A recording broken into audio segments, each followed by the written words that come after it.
right, and we're back again for another episode of the Young Millionaire in Training podcast. We got a super special episode today. So I'm gonna tell y'all a little bit about this gentleman. Okay. So I know him since my freshman year of high school. Actually, technically before my freshman year of high school, if you want to be technical about it, but since my freshman year of high school, he was actually the first celebrity that I ever knew. Okay, he not gonna claim that, but he was the first celebrity I ever knew. If you went to Central or NCCU between 2006 and about 2011, you would know exactly who I'm talking about. But this brother, man, great guy, super humble guy. And when I say great guy, let me tell you. So ladies, he looked better than your boyfriend. He taller than your boyfriend. He can sing better than your boyfriend. He's smarter than your boyfriend and more humble than your boyfriend, all at the same time. I promise. Okay. I promise. He's just a really great guy. He's a really great guy. And I don't even mean that to slight him. He's a super great guy, man. But no, my man, Tremain Holloway, here talking about education, Harvard educated.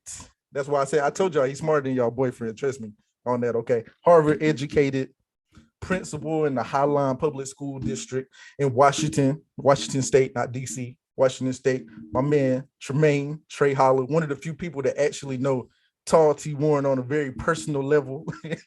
He knew Tall T. Warren when he was coming straight out. So, bro, what's going on, Tremain? Man, that was an amazing introduction, man. You big me up too much, man. But nah, no such thing. No such thing.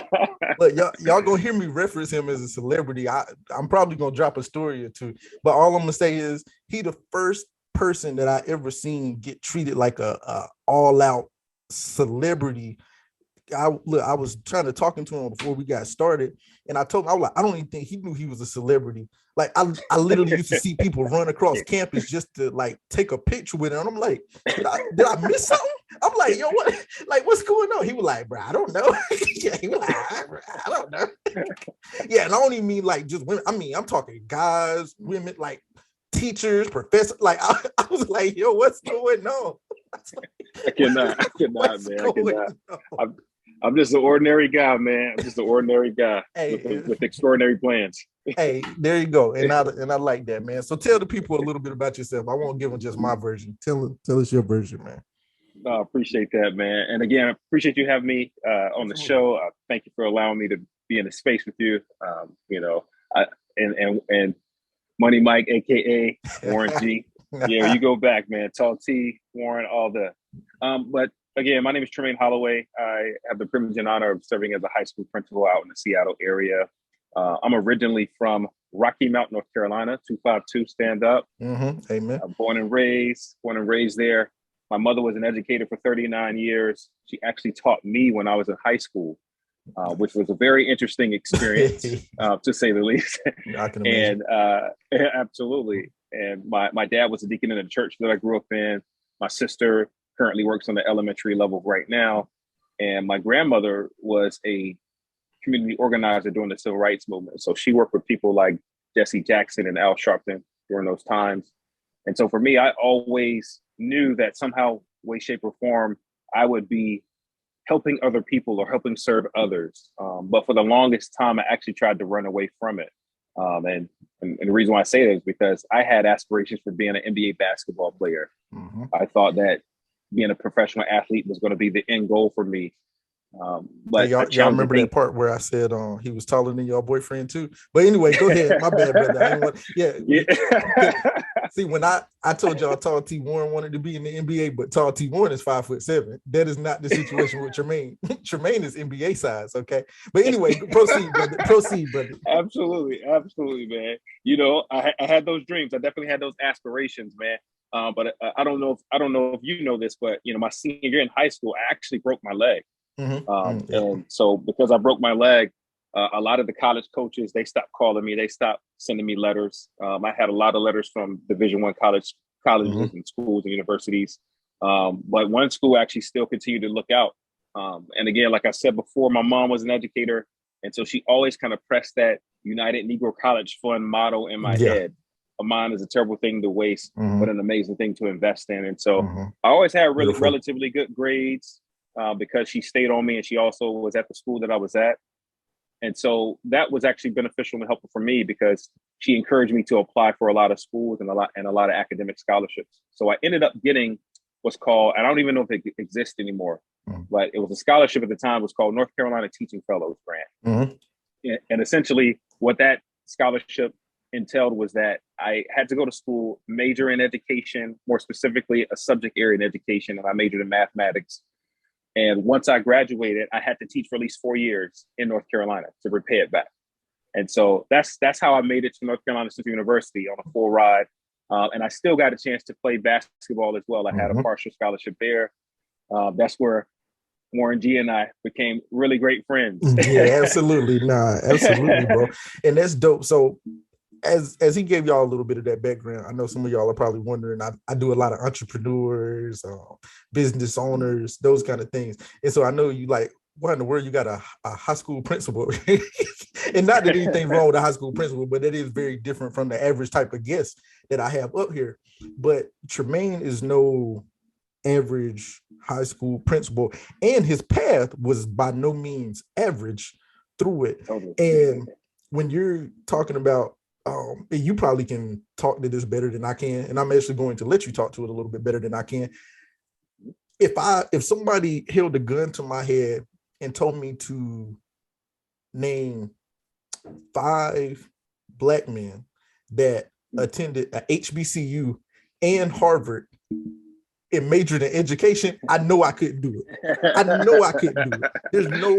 There's no way that I could find 5 like off the top of my head. I'm like, he's very much so a unicorn. And if you've ever spent any time with Tremain, you know that he has like this infectious spirit about him, because I said he's like a celebrity, but it's not like he has, let me not say, I know you probably have an ego, but as far as I know him, he doesn't have an ego. Yeah, I was like, and we lived in the same buildings for probably 2 years. So if he got it, I ain't never seen it. Okay, I just say that you might have it, but bro. So talk to me about how this path. So I know you said you told us how you got that NCCU, of course. So talk to me about how did you make this move that you made, man? Yeah, totally. You know, NCCU, I learned a lot when I was there.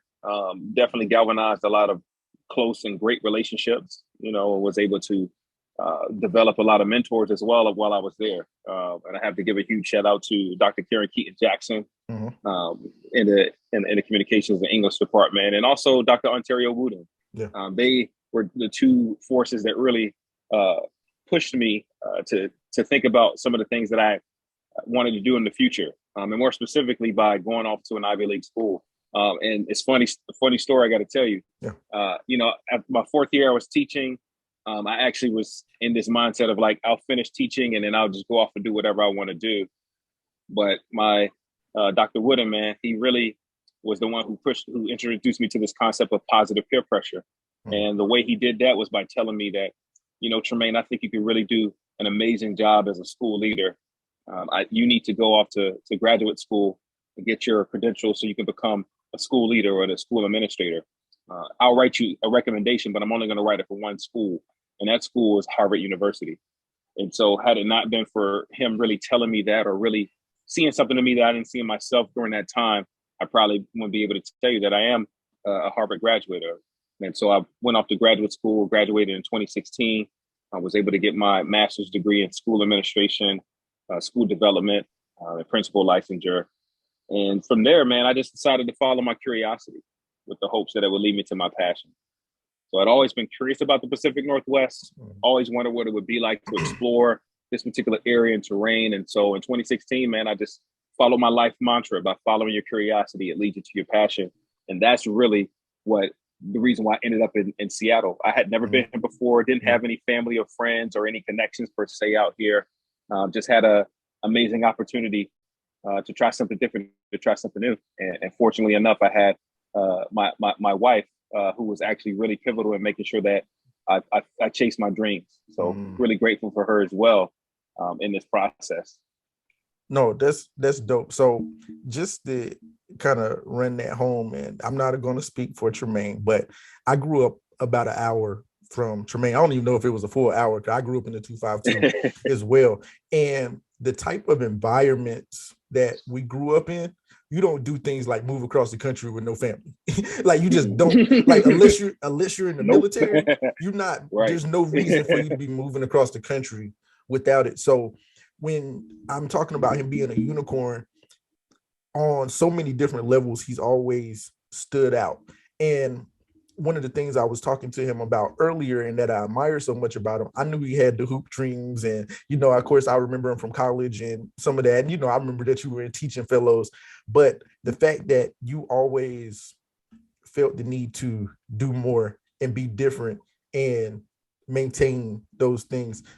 He's always maintained a very strong presence and presence in God and in church, because that was actually one of the things that stuck out for me. And I want to make sure I kind of give you your flowers on that. We all know the temptations that go on in college, and sometimes we succumb to them, but I know that he was always, and not necessarily he succumbed to them, but what I'm getting at is I knew that that was always like your foundation and your grounding.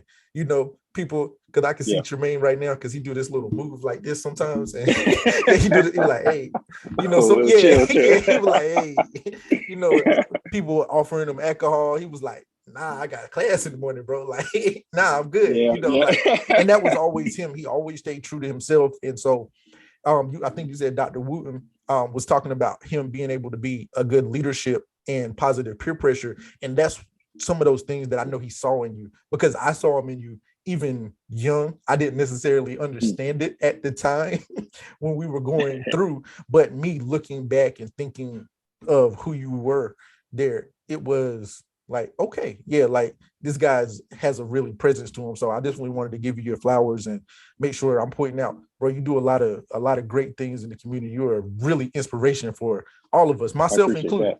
Yeah, myself included, bro. So next question for you here, bro. Tell me what is Harvard like? I always wanted to know. Tell me about that, bro. Tell me about Harvard, man. Yeah, honestly, man, Harvard, and this is going to sound really crazy, but it won't. I truly do believe that the education that I got at NCCU, and this is no shade to the Ivy League, but the education and the experience that I got at an HBCU is unmatched, right? It's unpivotal. It's and Central specifically, that was a place where I grew up, right? That was a place where I had an opportunity to connect with some amazing people, more specifically, some people who look like me. And that was really beneficial for me. And Harvard was a little bit different. I think when you think about Harvard, a lot of people forget that Harvard University has been around. It's one of the oldest universities and colleges in the world, let alone, I think it's the oldest university in the country. It was started like in the early 1600s. And it was originally a school that was started for folks who were for ministers, for pastors, like trying to train up ministers and pastors at the time. But we also know that in the 1600s, folks who looked like me didn't belong at a place like Harvard, right? Because we were bound by the oppressions of slavery and racism and all the racist things that were happening to Black folks at the time. And I got a chance to experience that too, if I'm being honest with you. There was a little bit of racism that I experienced, not from specific people at Harvard, but just in the area, because it's one of the original 13 colonies, right? So Massachusetts is very old. But what I will say was the positive benefactor about being at Harvard was that the professors were great, but the relationships and the people that I was able to sit next to in class and learn from and really just share information with, that was probably one of the most powerful experiences that I've ever had in my lifetime. It's because I was just like a sponge soaking in so much knowledge and information from the people who were there with me, learning alongside me, because they came from all walks of life, right? When you think about Harvard University, it's a global institution. Right. You get people from all over the world. There was people in my class from Singapore. There was people in my classes from India, all over the world. So I really got a global perspective from the folks that I was really with. And there's this weird thing about going to Harvard.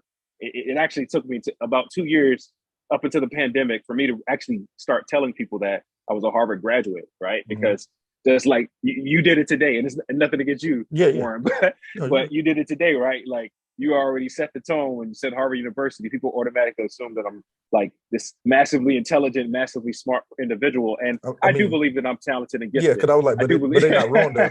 Like what are you talking about?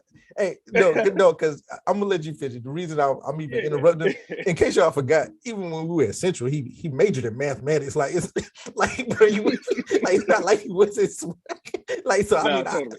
I mean, I hear you, I hear you, but it's not like he wasn't slow or anything. Absolutely. But no, I get you. I understand. Absolutely. I think one of the things that I experienced when I was there that I didn't really experience a lot at Central was this concept of self-imposter syndrome.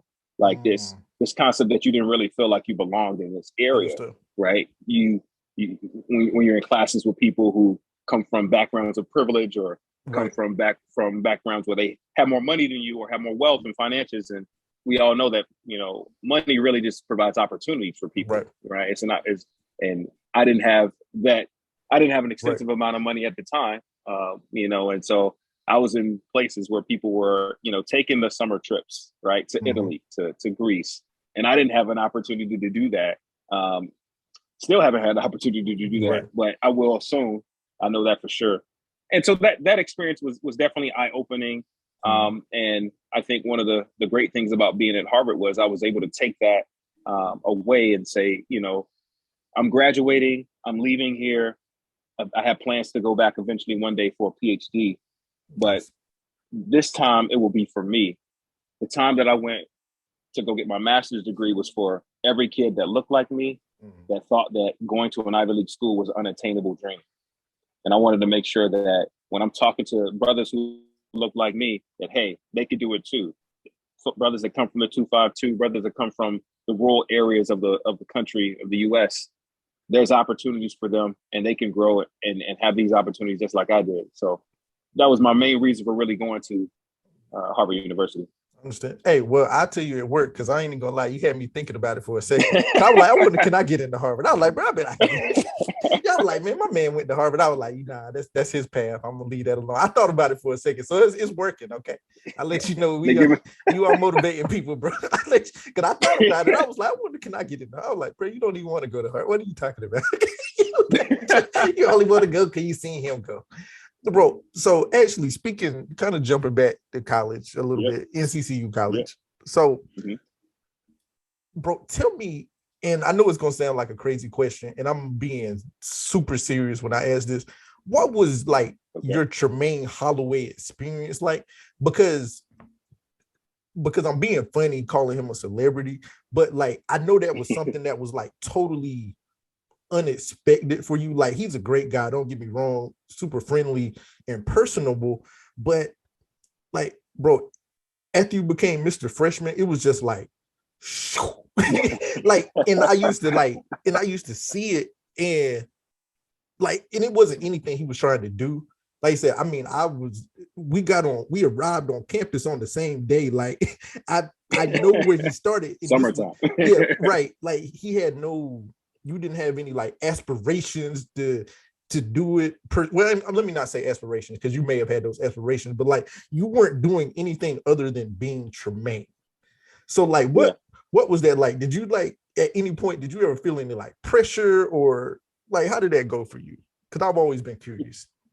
Yeah, I mean, definitely felt the pressure. When it came to the different titles and, the Mr. Freshmans, the Mr. NCCUs, playing basketball, pledging, being a new. I mean, a lot of that stuff, it was fun, but it was a lot of pressure too. But I think one of the things that I learned in high school, when I actually discovered that I wasn't going to be able to go to the NBA, or, when I broke my leg, one of the things that I had learned was that, to be honest, man, I'm an anointed person. God has truly anointed me with absolutely with several gifts and talents. But I knew that, talent alone wasn't going to get me where I needed to be.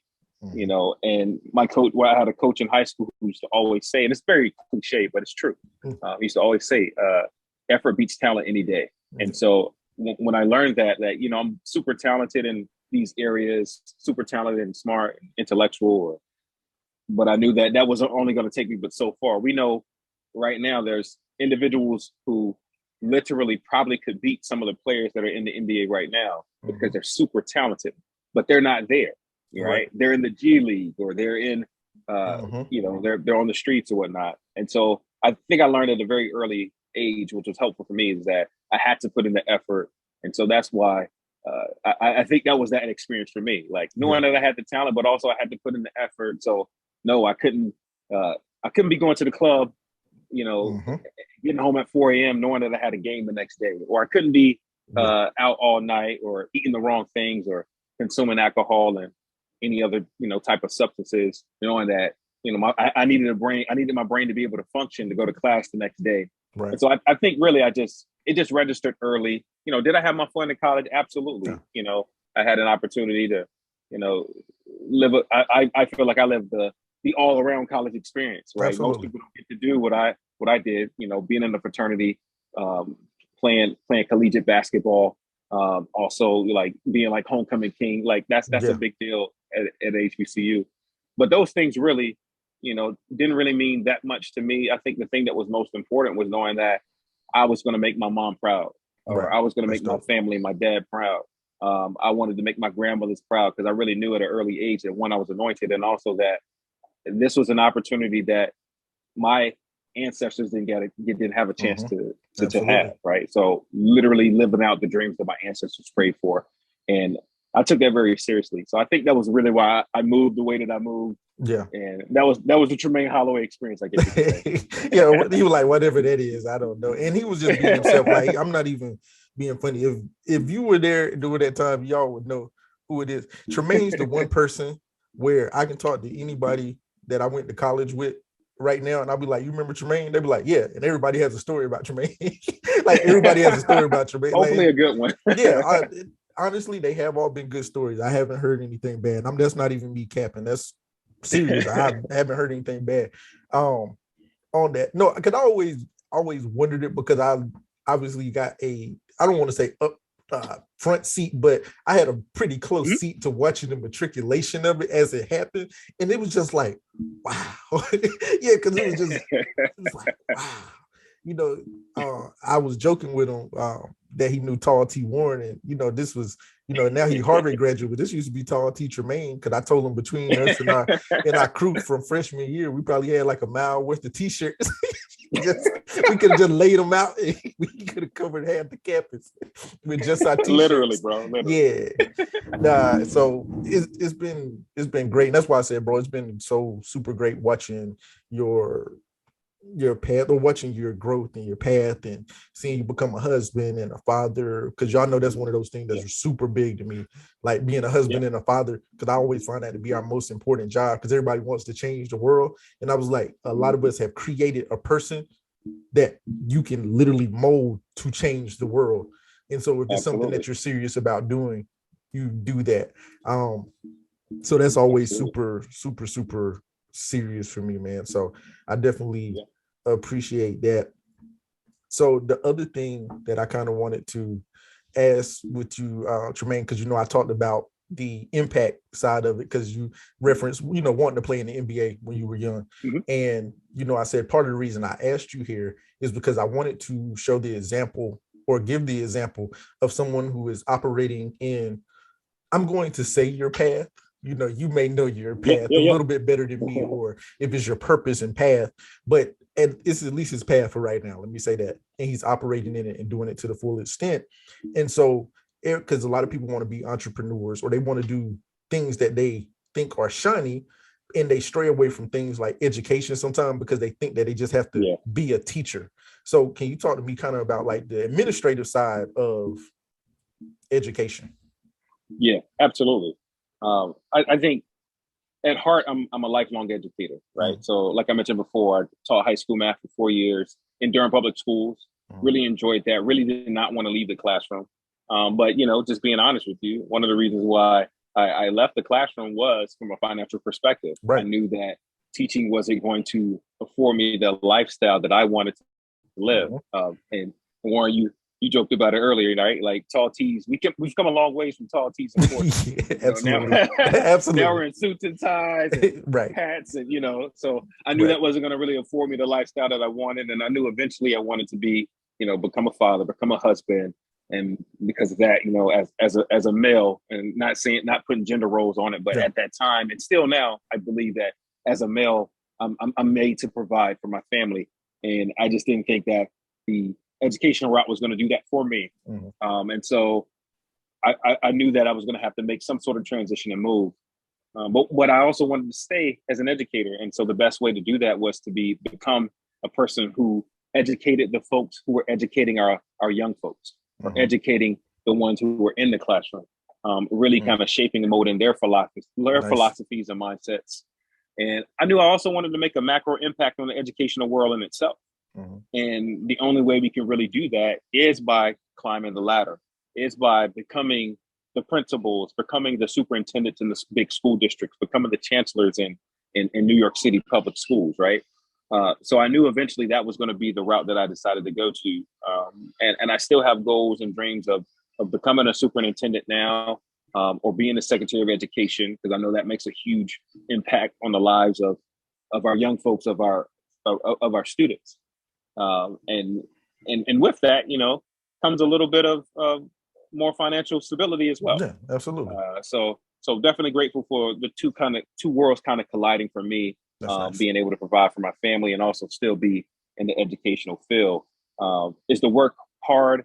Absolutely. I mean, I think everybody had an opportunity in the past 2 years to experience what our educators go through on a daily basis. With the pandemic hit, it really polarized not only the digital divide, technology-wise, but also our inequity divides that we do have with our families of privilege and our families who don't have as much.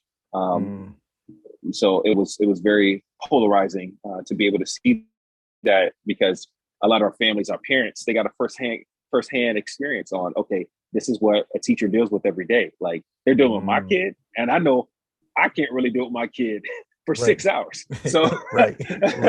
Understood. But yeah, absolutely. So having that mindset and having that philosophy, and there were times where I felt like, oh, maybe I should transition somewhere else. I haven't really.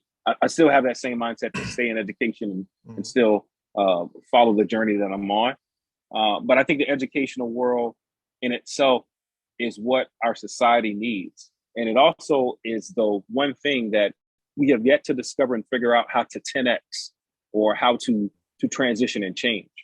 And what I mean by that is, the educational system was really started in the beginning of times to really oppress Black, Indigenous, and people of color. It was used to oppress and segregate and separate people of privilege from the poor folks. And so I'm glad now that the pandemic, and now we're moving towards the endemic, really polarized, and really got us a chance for us to see, like, yeah, we can't keep doing things the same way we've done them and expect different results. We can't keep having classrooms the way that they're set up and expect our kids to be able to function in the 21st century. And I would say not even the 21st century. I would say going more into the 22nd century, because now here we are, 2022, we're 22 years into the 21st century. So the same skills that our kids needed to know how to utilize back in 2000s are entirely different than they are now in 2022. So I get a chance every day to make a difference in the lives of others. I also get a chance every day to really shape and mold the minds of the future change makers and thought leaders of the future. No, that's great. No, that was actually a really great answer. I like that. No, that's really great. That actually brought up another question for me. What age ranges are you principal over? Yes, I'm a high school principal. I've only been in high schools, believe it or not. Okay, so question here, and this, I hope this doesn't come off as a loaded question. So with the change, it was because you were kind of mentioning about how education has changed, and especially even from our generation on that, where there was a major push towards college, but now a lot of things are being pushed towards trades on that. Yep. So how has that, I don't know if I want to say made you pivot, or have you handled that? Has it impacted you in any way, or kind of what does that look like? Well, I'm not going to give the politically correct answer here, and I never will with this one. Okay. With this one, I'm a firm believer that we have to adequately prepare each and every individual kid for the future that they choose. We also have to get to this mindset as educators, as people, as society, that we got to start celebrating our students that go directly into the workforce the same way we celebrate our students that get the 4-year college degrees, the 4-year scholarships. They're both choosing the future that they want. They're both adequately being prepared for the future that they want. And so, yes, there was this pivotal time in the educational world where everybody was saying college preparatory, college bound. And I still think that's prevalent now, especially in the world that we live in, where things are changing and advancing at a rapid rate. But we also are in a pivotal time now where we have the most entrepreneurs in the world at the moment in time. And I think right now, I was reading an article the other day that said that the Black females are the new, the biggest, they take up the most space in the entrepreneurship world, which is amazing. It's beautiful to see that. And so, again, it goes back to what I was saying earlier. We got to be able to prepare our kids for the durable skills they need for beyond the 21st century. And college isn't always going to be the thing that prepares them for that. If our students want to be able to go into the maritime field and be out on boats, be out on water, you may not necessarily need a college degree for that, but you might need some sort of boating licensure. You might need some sort of training in order to be able to be deemed as a captain or be a licensed captain or a pilot on the ship, right? Look, I can tell you in Seattle, man. Yeah, because I was like, talking about maritime. I was like, we ain't got no water like that in Texas. Well, we do got the Gulf. Totally. We do got the Gulf. That's not true. Yeah, because I thought about, I was like, yeah, that's right. He in Washington. I was like, I can tell you. See, that's how y'all know when he know his stuff. But anyway, go ahead. I'm sorry. I didn't mean to cut you off. No, it's all good. I mean, it's true. And even if it's not maritime, I mean, we think about right now, the pandemic really let us know that, shipping and management and transportation and just supply chain management, it didn't really take a college degree to discover that was going to happen. Right. In the pandemic, right? We knew that things were going to start shutting down once there was a pandemic or once there was a global virus that was really literally taking over and stopping everybody from doing the things that they needed to do on autopilot or in a regular routine mode. And because of that, people have been able to take time to stop and learn about things outside of college that are benefiting them, like being involved in the stock market, investing, whether it be in real estate or whether it be in, tangible assets, housing, whatever the case may be, stock options. A lot of folks, a lot of people don't really learn about that in college. Some folks are really taught that. They learn it from a course, or they may dabble and do their own individual learning and research. And so there's not really a lot of things you learn in college about that. Right. And I know even right now in schools in the K-12 system, I think Florida was probably one of the first school systems to actually say, okay, we need to implement financial literacy courses within our school system, right? Here we are in 2022, and we're just teaching our kids how to balance the checkbook, right? Right. So I think there's some transitions that are definitely happening. I think that everybody's not meant for college, but it doesn't mean that we shouldn't celebrate our kids for going directly into the workforce, because they're being just as successful as our kids that are going into college. I had a parent the other day that was talking to me about my school, because I shared the same exact philosophy. I've been saying it for years. And I said, okay, well, think about it like this. Let's say if you're a student, male or female, whomever it is, decides that they want to, instead of going directly into college, taking out loans, taking out all of these, all these loans and everything like that. What if they decided to, I don't know, go into the maritime field, right? Work for 6 months in the maritime field, go into the trades, go into whatever particular institution they want to go into, make a little bit of money, save that money, and then actually use that to pay for their college tuition. They'll come out of school debt free. A lot of people in this world are going to college and thinking that I'm going to college and that's going to equate to success. That's going to equate to 6-figure job beyond that. College is just, getting that degree is really just a piece of paper that says you can be trained. Or college is, and it doesn't mean that, there's no discredit to the college universities, but, they have been some of the biggest scammers, in my opinion, in our world, right? They're giving these false promises to our students, and it doesn't mean that you can't be successful, but it's going to take more than having a degree. That's going to separate you from other people who are competing to get those jobs in the workforce as well. So you have to figure out a way to stand out. You just can't be talented. You also have to put in the effort. You also have to hone your durable skills. You have to hone your 21st century skills, or the skills beyond 21st century, to make you stand out. So I'll get off my high horse here, but yeah, no, you good. No, that's great. No, that's great. So well, two more questions. This one first. So speaking of the pandemic, with you being a principal, what was that like, managing people remotely when you were used to doing it in person? What was that like? What was that even like? Man, that was crazy. 2020 was like a blur for me, man. A lot of people don't know this, but like the first case in the US really happened in the Seattle area. Ooh. And so we kind of went in this full-on panic mode, myself included, right? Right. Yeah.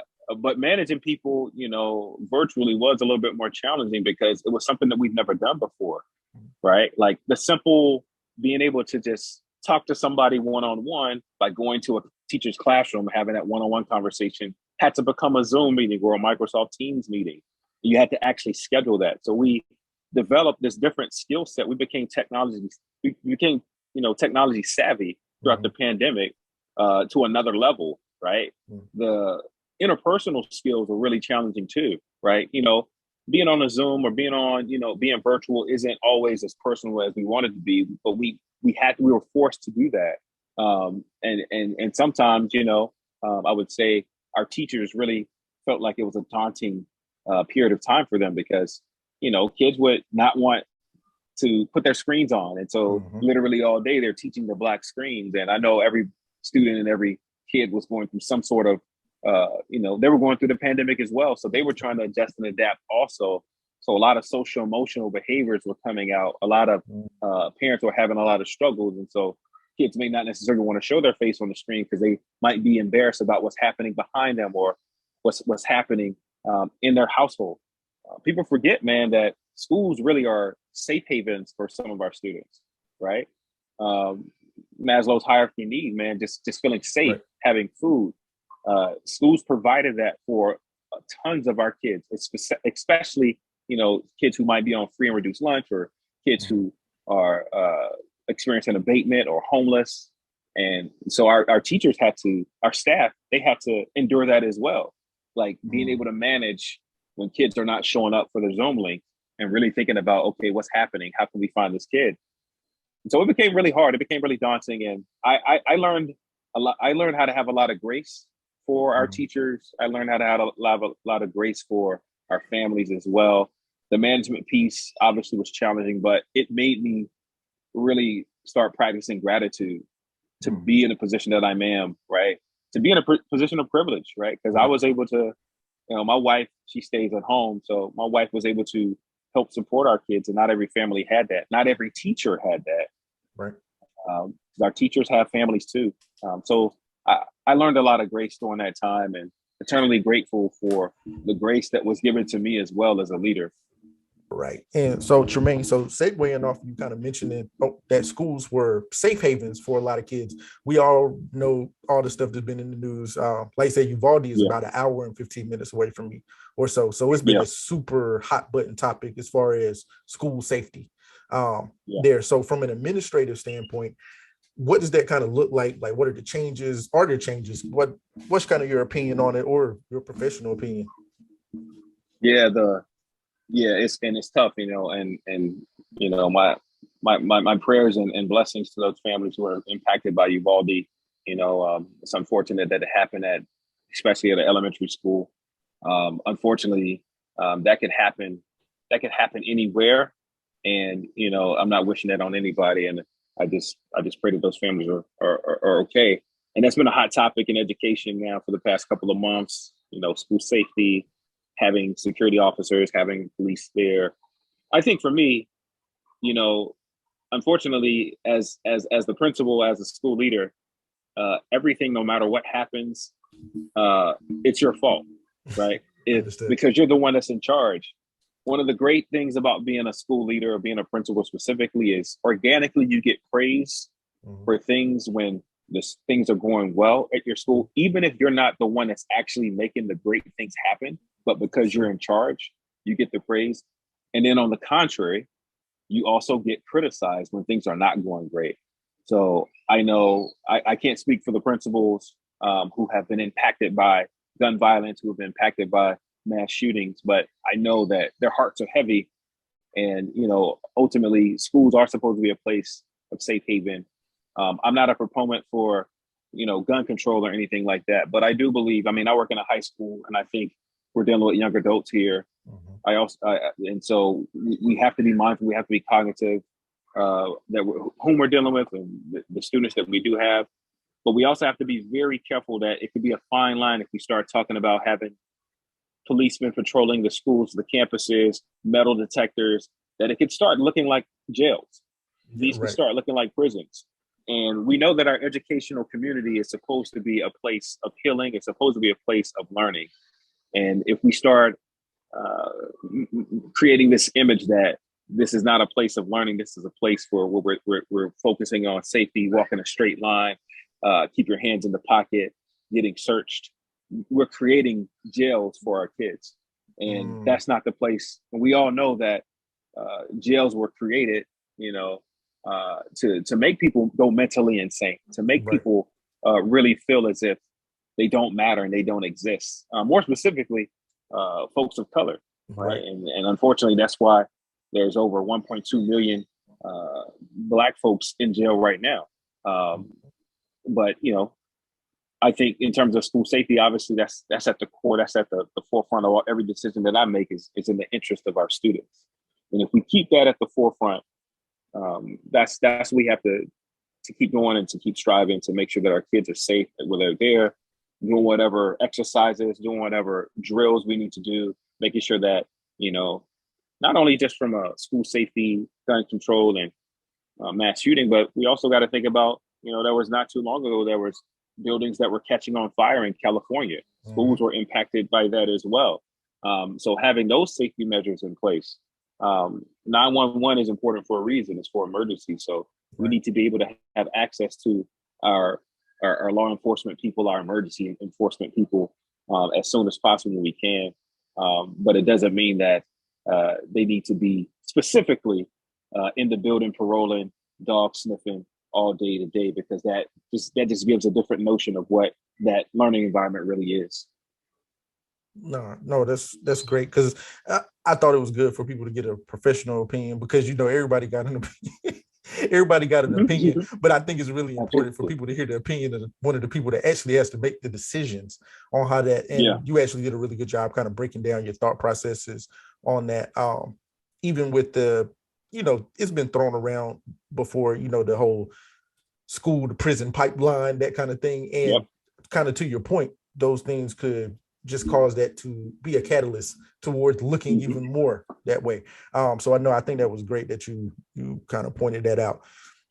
So before we get up out of here, I did want to let people get your social media, if that's okay, because I know he doesn't mind necessarily talking. He's also a model too. I don't know if I told y'all that. I know I didn't. He's also a model, and he's gonna be like, "Nah, I don't model." I was like, "Bro, have you been paid to take pictures, Tremain? Have you been paid to take pictures, Tremain?" Yeah, man, exactly. Talk to you more. You go. Yeah, exactly right. Exactly. If you've been paid to take pictures, you a model. Okay, thank you. So so he a model. So y'all might want to go look at his model page. Him and the whole family beautiful. Okay, the entire family. Him, the wife, the kids. Y'all got a dog. I'm sure the dog beautiful too. If y'all got a dog. Yeah, I'm like, they got a dog. We're blessed, man. Yeah, I know the dog beautiful too. Whole family beautiful. But no, in all seriousness, bro, tell the people how to find you, best way to find you, or especially young people who are interested in education, or if you have kids that are interested in education and they want something other than being a teacher. I try not to speak for people, but I have known him long enough to know he would not mind talking to him. I can tell you that. I've known him long enough to know that. So I speak for him a little bit on that, but I still don't be taking up all his time. But anyway, now tell the people where to find you at, bro. No, absolutely, man. It's all about lifting each other as we climb. So I'm always open for conversation and helping other people evolve. You can find me on social media, all my social media platforms, Instagram, Facebook. I'm on LinkedIn as well. You literally can type in my full name, Tremain Holloway. I pop up. I think I'm like the only Tremain Holloway on social media spelled my way. IG Trey Holla, TREHOLLA. I'm pretty active on LinkedIn and pretty active on IG. Just got on TikTok. I'm not as really active on TikTok though. So, but definitely reach out to me via LinkedIn or IG. I'll definitely respond to you. Yeah, and I will put all his social media contact stuff that he gives me down in the link to the episode. So once again, bro, thank you so much for taking some time out to talk to me and the audience, man. I appreciate you. I love you, brother. Like I said, I've known him I don't even want to tell our age, bro. It's been like 15 years. Man. It's been a minute, man. It's been like almost we like 18, right? Yeah, we like 8. No, 06, yeah, we were 16. Okay. Yeah, okay. Whew. Ooh, I was like, yeah, I'm trying to put us in 2024. Okay, I'm good. I was like, oh boy, yeah, we came a long ways, man. But either way, bro, I appreciate you. I love you, bro. I always appreciate you. I always have admired you. On that, thanks again for the audience. Until next time, make sure y'all keep up with your young millionaire training, and we will get back with you.